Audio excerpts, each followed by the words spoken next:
Hi everyone, welcome to the fifth live Q&A on Clic. We've got an absolutely fantastic panel here today, and I think a really kind of important topic as well, bereavement and coping with loss. As always, kind of an introduction. If anyone is interested in watching the previous Q&As, then they're still up on Clic. They're hosted. The first one was on mental health and money advice.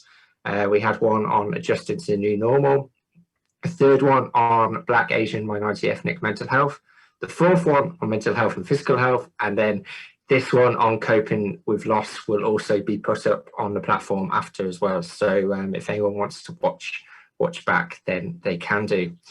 So my name is Tom O'Connor. I am the Programme Development Manager for Mental Health UK. And as part of my role is to kind of oversee Clic. So I will be chairing this Q&A. And I've got three great panelists with me today. I've got Helen, Andy and Eleanor. So perhaps each of you would like to introduce yourselves rather than have me talking about you. So Helen, we'll start with you. Hi, I'm Helen Bentley. I manage the online bereavement counselling team for Sue Ryder. So we're a team of 9 counsellors who all offer counselling for bereavement, working entirely online, mostly through video link like this. Great, thanks, Helen. And Andy? Yeah, so I work for Rethink Mental Illness, one of the partner charities that's part of Mental Health UK. So I currently work on the National Advice Line for England. So we provide practical advice and information for all members of the public over the age of 18. So yeah, we talk to people either about themselves or about relatives they might be worried about. Fantastic. And finally, Anna?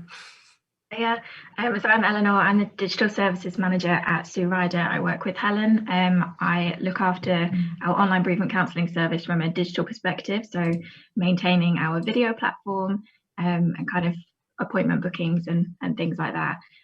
We have 3 online services at Sue Ryder, and our counselling service is just one of those, so I kind of very much focused on that. That's great. So as always, we've asked people to send in questions beforehand. A couple of people did, and we also have kind of picked some topics from Sue Ryder and Rethink and Mental Health UK that we thought were kind of appropriate to this theme. So we have some questions ready to go for the panel, but as always, if anyone watching wants to ask anything in particular, then please just post into the live chat, which you should see next to the video. And again, as always, we'll do our best to get through any questions that do get posted in the chat. But we might not have time. We've only got 40 minutes, and any kind of links or information that come up during discussion, we'll put up on Clic afterwards, so people can find those links easily as well. So I mean, we've also got two panelists from Sue Ryder. So I think it'd be a really good place to start with, what is Sue Ryder's online bereavement counselling service, and how does it work?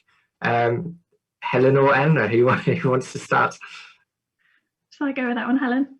Yeah. Okay. So Sue Ryder's online bereavement counselling service is pretty much what it says on the tin. We offer online counselling for people who have experienced a bereavement. We offer a free service, and it's all kind of managed by the people who are using that service. So anyone who wishes to access counselling would just go onto our website, they'd register for an account, and as part of registering for the account, they book in for an assessment appointment. That assessment is just a way of kind of getting some information from you to find out about your current situation, what it is you're looking for support for. And it just helps us determine whether we are the best place to offer that support.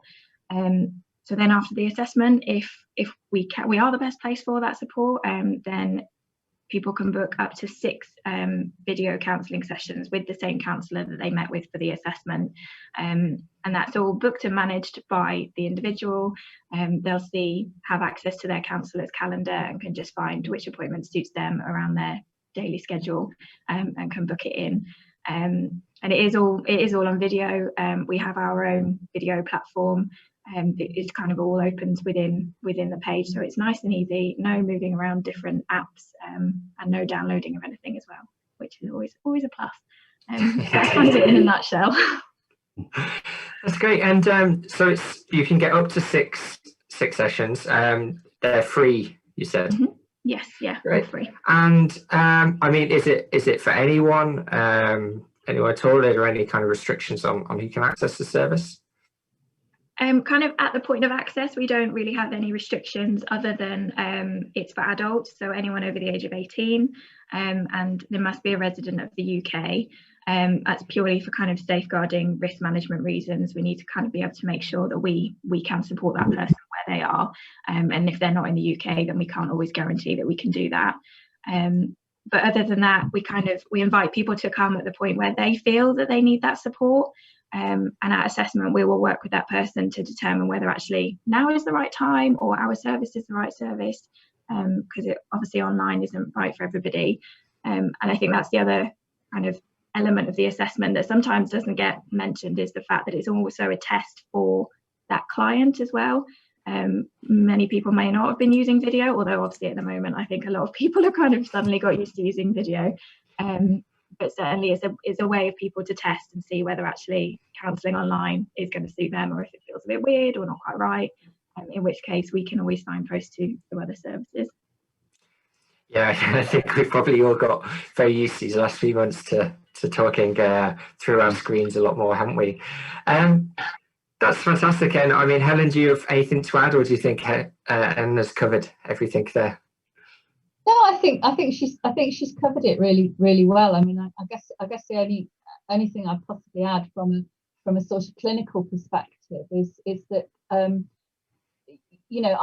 I've worked in online services for a lot of years, and it's often regarded as being not as good as face-to-face counselling, and I really don't think that's the case. It's different, there's no doubt about that, but it's as effective, and often for various reasons, people can find they can achieve more having counselling online, because it's just something about the medium. They tend to go into what they need to talk to much more quickly than often they do face to face.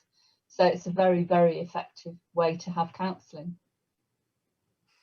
Right, fantastic. I think we'll move on to a second question, one that came in beforehand. So my friend's father has recently passed away. How can I support her? And I think, Andy, will we start with you on that one? Yeah, sure.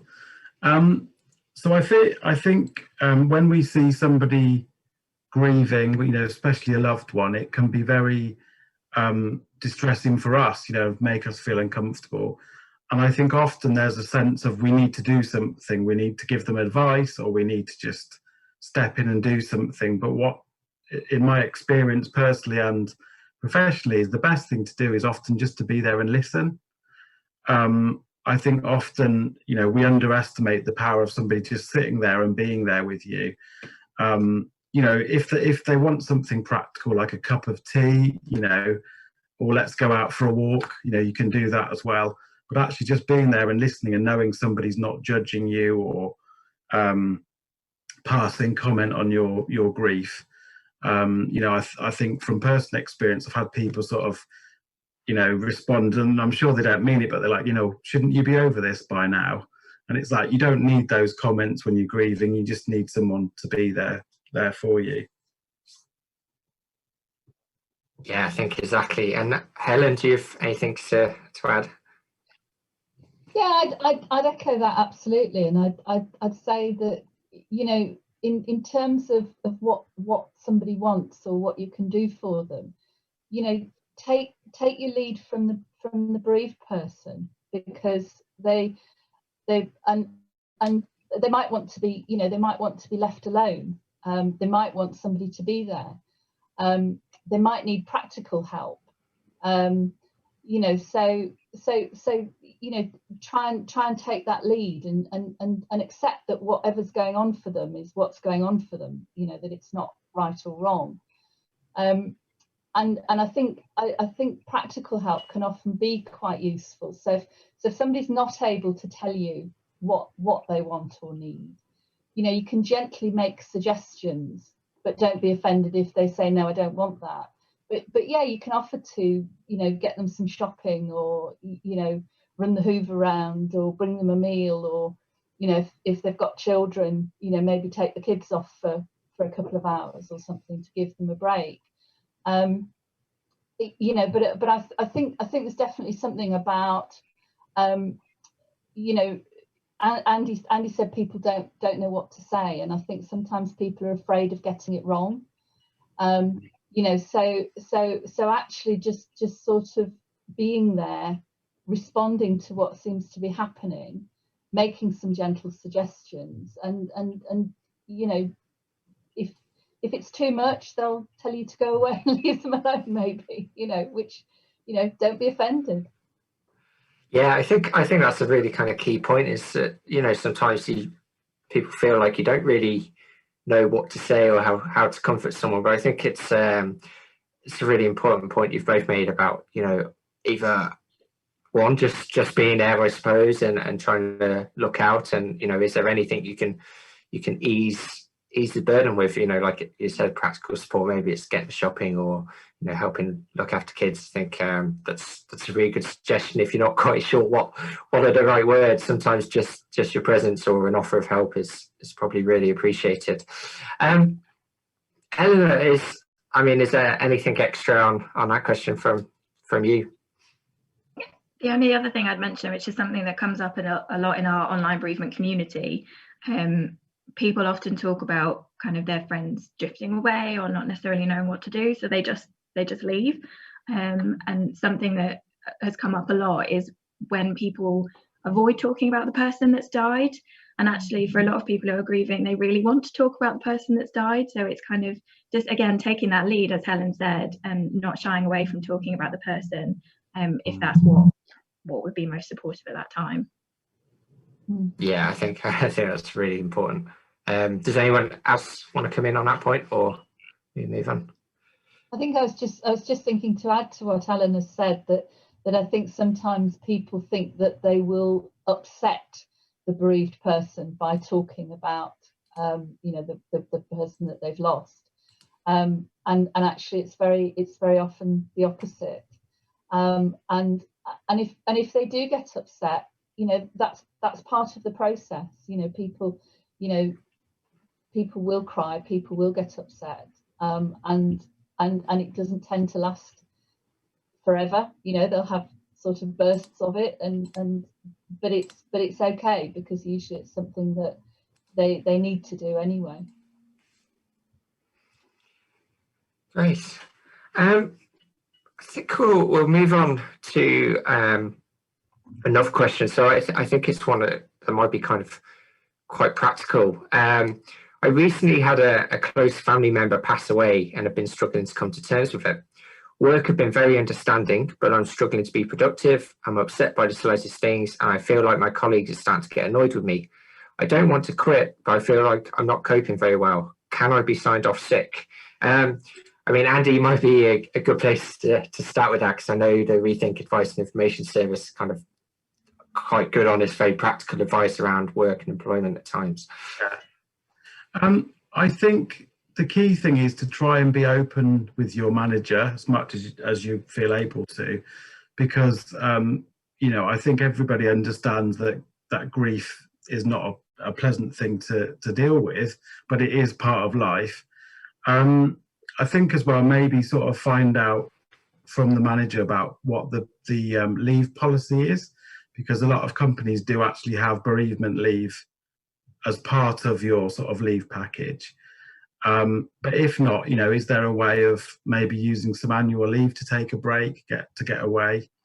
I think as well, you know, sometimes what I've experienced is some people say, I don't want to be off work because I've got more time think about things, and actually I'd rather be in work and do something to distract me. It might be that you could talk to your manager about perhaps doing reduced hours, maybe sort of working one day and having the next day off, something that helps you still maintain, an activity and give you some structure, but also give you a bit of space to grieve. Because again, different people respond in different ways. I know some people, they might fall apart straight away and that's the instant sort of grief, and then other people might take a while for it to sink in, and therefore keeping busy, having some activities just helps them to process it better. Also, another thing just to sort of add to that is a lot of employers will have an employee assistance program. So that's usually there's usually a free counselling service that is provided. So if you are having problems with work but you don't want to discuss it with work, there is sort of an independent person to talk to, and they're usually 24-hour helplines. So again, if you're going through that grief and you just need to vent at 3 o'clock in the morning, that's a free service that's available for you. Anna, is this something that comes up in the online community with Sue Ryder? Definitely, and it's actually something that Sue Ryder are kind of looking at a lot at the moment. We're in the middle of a campaign trying to get bereavement leave kind of as part of the statutory leave package. We know that people really struggle, obviously, around the time of a bereavement, and so going straight back to work isn't always the best thing, and sometimes people need time kind of right when they've experienced that bereavement, or sometimes they need some time around the anniversary or a special date. So we're really kind of pushing to try and influence the government to try and create this as a bit more of a statutory thing. And actually, as part of that campaign, we've created some blogs and some bits of information on our website, actually, which our online counsellors have contributed to, about how to manage grief in the workplace from an employer's perspective, but also from the employee's perspective. So just as a little bit of signposting, that stuff is on our website and does contain some really useful advice, I think. Great, and we'll post a link to that as well at the end, I think, definitely, because it sounds like a very important campaign. Helen, finally to you. Yeah, I think I'd just add that, if this person is really concerned about their well-being, then it can be worth having a conversation with their GP, because sometimes we're not always the best people to assess our own health and how we're coping. And even if we're aware, as this person seems to, that they're not coping very well, we're not always very good at giving ourselves permission to stop. And I think having that conversation with the GP, the GP will probably be in a better position to kind of make that assessment. And because it was mentioned in the question about sick leave, if the GP thinks that person isn't well enough to do their job, then they may well suggest a period of sick leave. And it's not necessarily going to be the right thing for everybody, and as with things we've talked about, it's certainly not the only option. But I think sometimes it's an option worth considering. If somebody really is struggling. Yeah, definitely. I'd agree with that and echo that. We've had a question in on the live chat from Ramses, and it's one I think probably comes up more than any other. Is there a right way to grieve? Well, Helen, we'll start with you. No, there isn't. Grief is very personal. It's completely individual, and it's affected by both the circumstances of the death and the circumstances surrounding it. Whether somebody perhaps has had past bereavements might make them cope better. It might be because they sort of know what to expect. It might make them not cope so well because it's bringing up memories of the previous bereavement. You know, and I suppose, you know, bereavement is as personal as an individual as anything else in our life can be. You know, and it isn't just about, you know, that one. When we're talking to people through the counselling service, you know, people will get lots of messages from other people about, you know, oh, you should have gone through the stages of grief by now, you know, or you should be over it by now, and all these shoulds, you know, can leave people thinking that they're not doing their grief in the right way. And whatever your grief is like is your grief, and that's the right way to do it. If you're not quite sure how to do it and how to cope with what you're feeling, then that can be the time to kind of talk to somebody else. And a lot of what we do, you know, there's a word for it in counselling that we call normalisation. You know, where somebody's telling us what they're going through, and we're saying, do you know what, that's completely normal. Which can give people a huge amount of relief to know that you know, what's going on for them isn't strange and it isn't unusual, and it's just part of their grief. I think you said something there that I was kind of keen to follow up on. All those kind of shoulds, and we hear about like the different stages of grief, and you know, you start with this and then go to that. Like, does everyone go through in stages, or do people skip some stages or not experience certain stages? Is there a process everyone goes through at a different time, or is everyone's process very different, I suppose, is the overall question.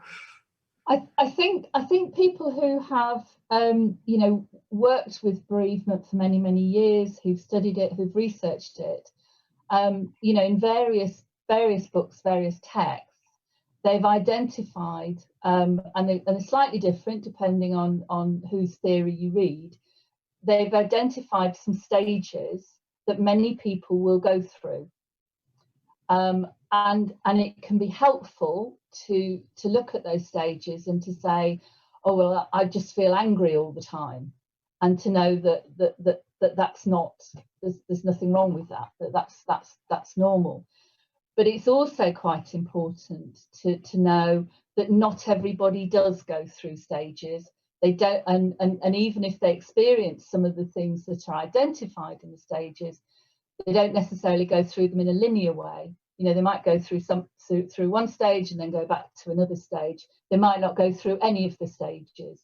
You know, so I think it's like most theories, they have some use, and they can be informative, but they're not necessarily going to be the same for everybody. So I think there can be a tendency, you know, if people hear about the stages of grief, to think, oh, I must do this, and now I must do this, you know, or to worry that they haven't done a stage. So it's, you know, it's about accepting that it has some use. It can be, you know, it can be informative, but it isn't prescriptive. Thanks, Helen. Andy, Eleanor, is there anything you'd like to add on the question? I think we get a lot of people on the helpline, sort of similar to Helen said, about should I be doing this now, or I've been doing this, is this normal? And again, just to sort of echo what Helen's already said, you know, people respond in lots of different ways, and you will respond how you respond. I mean, one thing that we do sort of come across quite a lot on the helpline is when people don't process their grief or their feelings, is that they might end up using other ways to cope with it, like alcohol and drugs. Also, they might start to self-harm because that's a way of managing the pain that they're dealing with. And actually, again, those are normal responses. They're not necessarily sort of sustainable long-term for our health. But again, lots of people say, I shouldn't be doing this. Well, sometimes that's one person's only way of processing it. So it's kind of, you know, I think there is that, like Helen was saying, that normalization. It's just whatever you're going through is right for you at the time. But also don't be afraid to ask for help, and don't, you know, try not to let it build up, basically. Eleanor? I think I would just echo what both Helen and Andy have said. I think there's often in the community and also in the counselling service, we do get inquiries of people saying, oh, I should be over this by now, so I definitely need counselling. And in the community, there's always that, I haven't cried yet. Is that right? Is that wrong? Am I doing this properly? And I think it's just, again, always trying to reinforce that however you're doing it is how you should be doing it, because it's probably right for you at that time. And we do get people who've had multiple bereavements. They've lost a parent last year and then they've lost a partner this year. And they're like, last year I coped with it fine. I cried for a few days and then I was able to kind of cope with it again. But this time I'm completely falling apart. And it's because even in one person, whichever bereavement it is, it doesn't mean that you're going to have exactly the same experience. So it's just always being kind of open to the fact that it's going to be different, and just kind of you'll cope with it in the way that works best for you based on your situation at that time, I think. Yeah, I think I mean, I know from my own experience that it's kind of been, the grieving process has been very different for, you know, different people that I've lost in my life, and you know, I suppose that's depend on where I was myself at that time, you know, mentally and physically, I suppose, different scenarios. We've had another question on the live chat from Emily. I suppose it in part is kind of quite similar to the first question we covered, but how do I best support a friend whose husband died suddenly last week? Although she hasn't expressly said so, it looks very much like he took his own life. Would anyone like to come in on that one?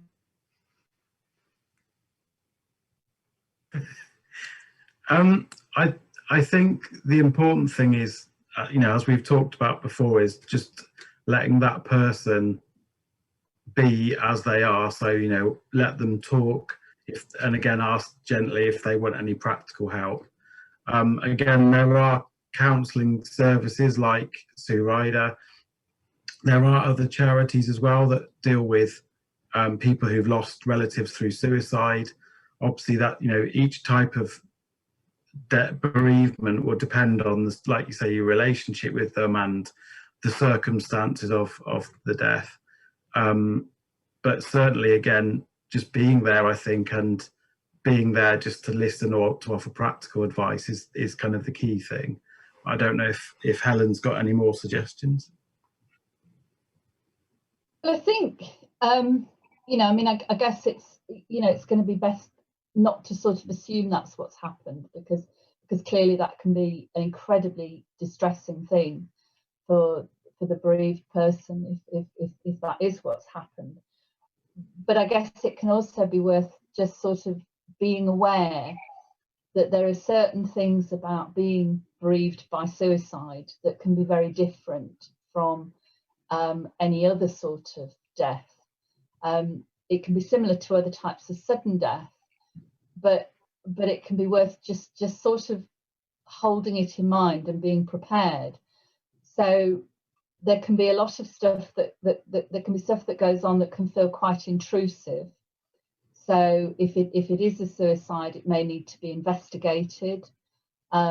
You know, so there may be kind of police involved, and you know, there's likely to be an inquest, you know, that can go on, and it can sometimes become quite public, you know, because you know, the media can have a great interest in things like that.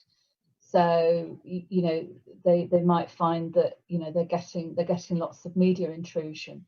So that can affect the grieving process in that, you know, people aren't able to have always the level of privacy that they might want to have to do their grieving. And I think the feelings that people often feel with any bereavement can be very much intensified if the deceased person took their own life. You know, because the bereaved person will probably have lots of questions. They'll want to know why. They might feel quite angry with the person for doing what they did, and you know, and sort of leaving them to hold all the pieces or whatever. and you know, they may feel, you know, people often feel guilty after somebody has died by whatever means, but that can be incredibly intense when somebody's taken their own life. You know, with people sort of asking themselves, you know, could I have done something? Why didn't I notice? You know, I knew they weren't doing very well. Why wasn't I there for them more? You know, and all sorts of stuff. And of course, the difficulty with that is that there aren't really any answers. And sometimes, again, through the process of investigating somebody taking their own life, or with something like, you know, if they've left a note, there can be information that comes out that the bereaved person wasn't necessarily aware of, that can be quite distressing. You know, so I think the process of supporting them is very much the same as what we were saying at the, you know, in the first question.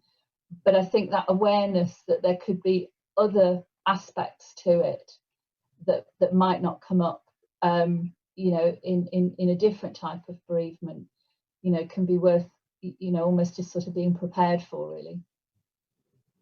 Great, thanks, Helen. We've 10 minutes left, and there's a couple of more questions, so I'm just going to skip you on that, Eleanor, if that's okay. I want to go to a question that came in before. So my mum passed away nearly 12 years ago. I was quite young when she died, and I don't think I coped with her death very well. I still get upset now thinking about things I wish I'd said to her. I feel like I should talk to somebody, but I don't know where to go for help. Yeah, so is there any, I mean, and would that person be able to access Sue Ryder service, even though, you know, the bereavement started a long time ago, I suppose? Yeah, absolutely. We don't put any time frame on when someone has been bereaved and when they can access the service. So they'd be welcome to come for counselling, and often we do get people who are coming several years later down the line, or they might have experienced another bereavement, and that's kind of pulled up all these feelings that they had from a bereavement when they were a child, for example. And we get people in the community as well who say, I've been X years bereaved, I thought I'd be better by now, and looking for some support at that time. So I think regardless of the time frame, it is always worth reaching out for support if that is kind of where that person is and feels like they need it. And there are kind of communities online, there are counselling services, there are places like Cruise which offer kind of helpline and lots of information on their website. And there are also kind of local services as well, so it's always worth kind of doing a search to see what's available in the local area, and through the GP surgeries as well. GPs often know what's going on in the local area and can signpost. But I think regardless of when the bereavement was, if you feel that you need support, reach out. There will be someone there who can help. Great. And I just add, there's a question on the live chat, which I suppose is kind of similar, but just branches off slightly from Bo. I can't get over the death of a family member. It happened 2 years ago. People have told me I should be over it by now. So, I mean, that's something we spoke about earlier. There is no kind of right grieving process.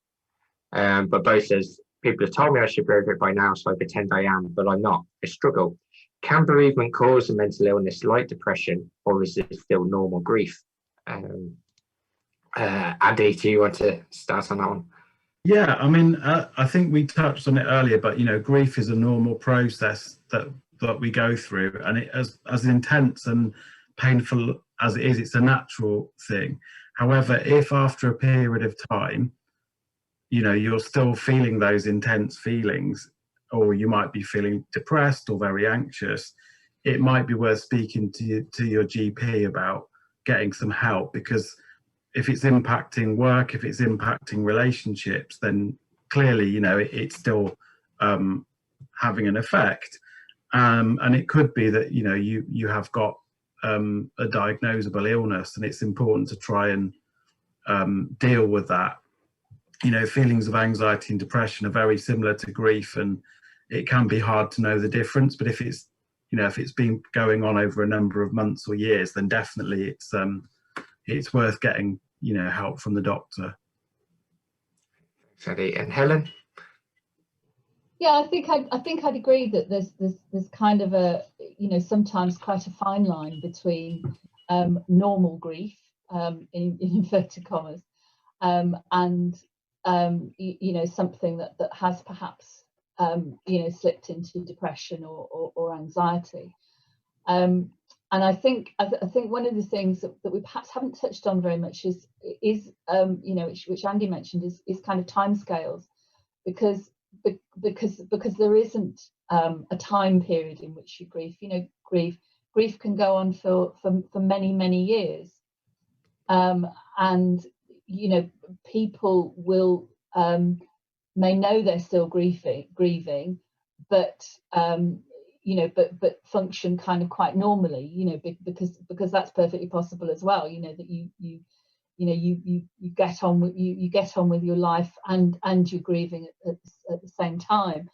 So perhaps when it's you know, when you're thinking about something like depression, that might be where the feelings have made life quite difficult to function.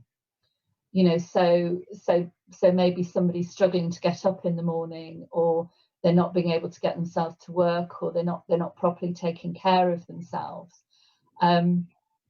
You know, where you might start to sort of say, well, you know, this is perhaps tipped over into depression. And that's not to say that somebody who's grieving, that doesn't necessarily have a diagnosable depression, won't have days when they feel like that, or you know, or periods when they feel like that. But I think if it's going on over you know, over a period of time, or that person themselves feels like something's not right, it can be worth talking to the GP, because just because somebody is bereaved doesn't necessarily mean that they need to have medication or any other medical intervention, but sometimes it can help in the short term to cope with grief. But if they're really stuck and they're, you know, and it's having a significant effect on their life, then and I'd agree with Andy, it's worth talking to the GP and seeing whether, you know, what the options are. Yeah, definitely. I hope that was helpful, Bo. We have one final question while we've got a couple of minutes left. So I'd like to do something in memory of my best friend who died recently. Do you have any suggestions? Perhaps Eleanor, you would kick us off with that question. Oh goodness. I think there are so many things that people can do in memory. I mean, you go from one end when people decide that they're going to fundraise for a charity or something that supported that person, particularly if they were poorly. You might, I know we've had people on the community do skydives and all sorts of things in kind of to fundraise for a loved one. I think probably the best thing that you can do is just remembering them and kind of keeping them alive, kind of in social circles, making sure that there's still references to them, and then you're always just cherishing that memory, you're always celebrating that memory, and I think kind of that can be, it's one of the simplest ways, but also can be really powerful to kind of keep that person with you, even if they're not physically with you anymore, but they're just with you in spirit and kind of going along your life with you. So there's a range of things that you can do, but I think the kind of the most powerful and the simplest is just keeping them with you and celebrating their memory. And really quickly, Andy, and then Helen. Yeah, again, as Ellen has said, it's very personal. I mean, sometimes you might not want to do anything really big like a fundraising event. It might just be you want to pay your respects and sort of, you know, I know of people that have, you know, planted a tree and they always go to that place to remember their family member by.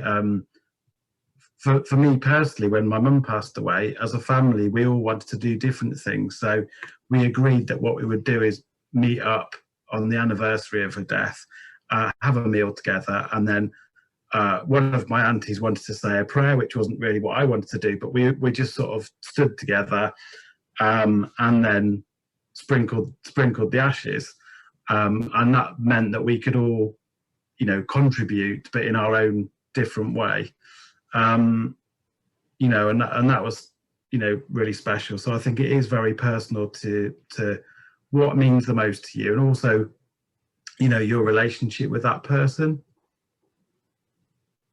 Great, thanks, Andy. And Helen? Yeah, and I think you could have conversations with family and friends to see if they want to do anything, and whether you want to do something collectively or individually. You might also want to think, and it might sound a bit sort of practical, but you know, how much money do you want to spend on it? Because you know, you can do things that are quite significant. You know, and Andy mentioned planting a tree. You know, you can sponsor a tree through the National Trust. You can have a bench put in a park or somewhere that they used to like to go. You know, those kinds of things. Or you could do something very sort of small and individual. You know, maybe create a memory book, or you know, have a picture of them put in a locket, or you know, there are websites where you can create a sort of online memorial that other people can contribute to.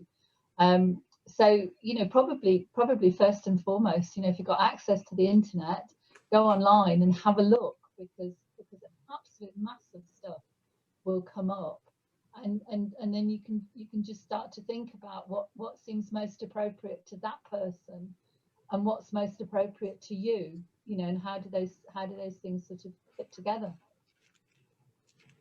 Great, thanks.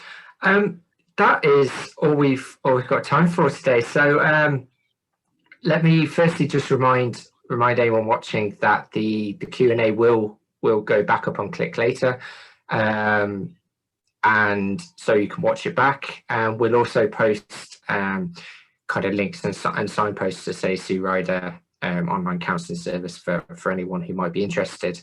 The next Q&A is due to take place on the 23rd of December, so just before Christmas. Same time as always, 12 o'clock. And the theme will be isolation and loneliness. So the information on that Q&A will go up on Clic shortly. Last of all, but certainly not least, let me just say thanks to Helen, Andy and Eleanor for taking part today and answering your questions. Really, really informative, and I certainly got a lot out of it myself, and I hope anyone watching did too. So thanks to the three of you, and thanks to everyone for watching and tuning in. And we hope to see you soon. Thank you.